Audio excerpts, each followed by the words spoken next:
नमस्ते दोस्तों, स्वागत है आप सबका इस ब्लेंडर हिंदी ट्यूटोरियल सीरीज के डे 2 में। आज के इस वीडियो में हम सीखने वाले हैं कि ब्लेंडर का इंटरफेस कैसे काम करता है और कैसे आप अपने 3D व्यू पोर्ट में इजीली नेविगेट कर सकते हैं।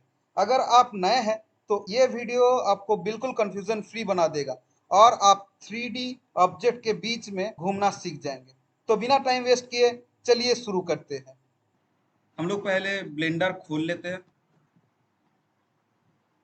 जैसे कि आप लोग देख पा रहे हैं, ये ब्लेंडर का इंटरफेस है। इसमें ये 3D व्यू पोर्ट है। ये ऊपर में आपको टॉप बार मिल जाएगा जिसमें फाइल है, एडिट है, रेंडर है और भी बहुत सारा है। लेफ्ट साइड में आपको कुछ टूल्स दिखेंगे, लाइक ये मूव है, फिर rotate, scale etcetera. Right side में नीचे आपको देखने को मिलेंगे प्रॉपर्टीज पैनल। ये प्रॉपर्टीज पैनल है, tools, modifiers, particles, physics, constraints, data and materials. ऊपर में आपको कलेक्शंस मिलेगा। जो भी आप ये 3D व्यू पोर्ट में ऐड करेंगे वो यहाँ पर आपको कलेक्शंस के तौर पे दिख जाए। जैसे कि मेरा ये 3D व्यू पोर्ट में एक ही कलेक्शंस है और उस कलेक्शंस में आपको 3 चीजें देखने को मिलेंगे। जैसे कि पहला हो गया कैमरा, दूसरा हो गया क्यूब जो बीच में आपको देखने को मिलेंगे, तीसरा हो गया लाइट। इन सबको आप नेम डिफाइन कर सकते हैं। जैसे कि मैं क्यूब को कुछ अलग नेम दे सकता हूँ, जैसे कि फर्स्ट पीस। कैमरा को हम अलग नाम दे सकते हैं, जैसे कि मेन कैमरा। ऐसे करके आप नाम डिफाइन कर सकते। अब आते हैं हम लोग ऑब्जेक्ट को कैसे नेविगेट करेंगे। जूम इन और जूम आउट करने के लिए आप माउस व्हील को ऊपर नीचे कर सकते हैं, ये जूम इन और जूम आउट के लिए। और उसी मिडिल माउस बटन को आप होल्ड करके व्यू को रोटेट कर पाएंगे।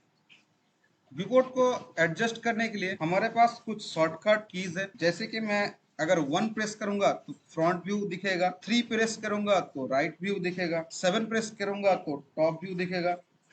अब व्यू पोर्ट को अगर पैन करना है तो आप shift plus middle mouse button को होल्ड करके आप व्यू पोर्ट को पैन कर पाएंगे, ऊपर, नीचे, दाएं, बाएं। अब आते हैं ऑब्जेक्ट्स ऐड करने पे।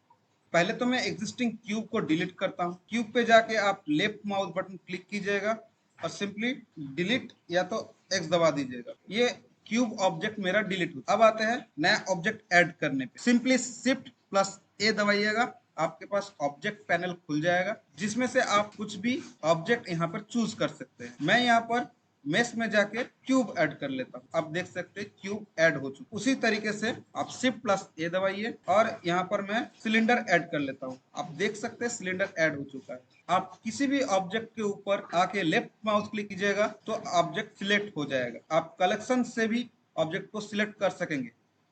जैसे कि मैं लाइट के ऊपर क्लिक किया तो मेरा लाइट सिलेक्ट हो चुका है। ये देखिए, मैं मेन कैमरा को सिलेक्ट करूंगा तो देखिए मेन कैमरा मेरा सिलेक्ट हो चुका है। सिलेंडर को सिलेक्ट करूंगा तो यहाँ से भी हम सिलेक्ट कर पाएंगे।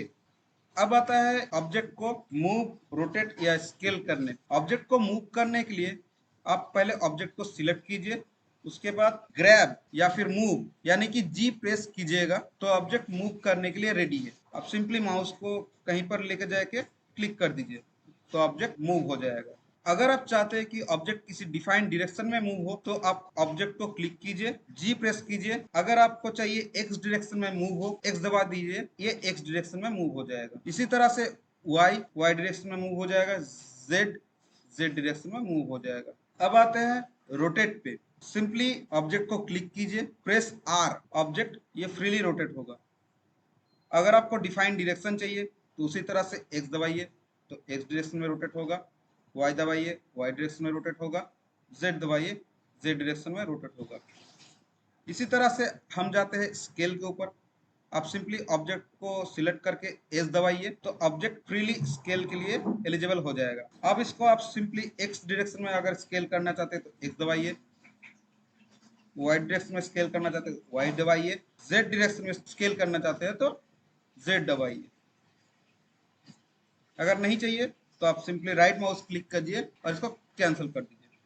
अगर आपको डिफाइन साइज में चाहिए तो आप सिंपली साइज एंटर करके भी आप मूव, रोटेट या फिर स्केल को कम ज्यादा कर सकते हैं। जैसे कि मैं जी प्रेस करूंगा और एक्स डायरेक्शन में हम +3 यूनिट तक हम आगे बढ़ाएंगे तो 3 प्रेस कर देंगे ये प्लस एक्स डायरेक्शन में 3 यूनिट ऑब्जेक्ट मूव हो गया है। लेफ्ट माउस बटन क्लिक करके इसको सेट कर दीजिए। इसी तरह से आपको अगर स्केल डिफाइन साइज में चाहिए तो एस दबाइए, और फॉर 3 टाइम्स इसको 3 दबाइए, फॉर 2 टाइम्स आप 2 दबाइए, फॉर 0.1 या 0.2 चाहिए आप 0.1 दबा सकते, जो कि हमें यहाँ दिखेगा। बस दोस्तों, आज के लिए इतना ही। आपने आज सीखा कि ब्लेंडर का इंटरफेस कैसे काम करता है और कैसे 3D व्यू पोर्ट में घूमते हैं। अगर आपको ये वीडियो पसंद आया तो इस वीडियो को लाइक करना ना भूलें। चैनल को सब्सक्राइब करके बेल आइकन को जरूर दबाइए ताकि अगली वीडियो का नोटिफिकेशन तुरंत मिल जाए।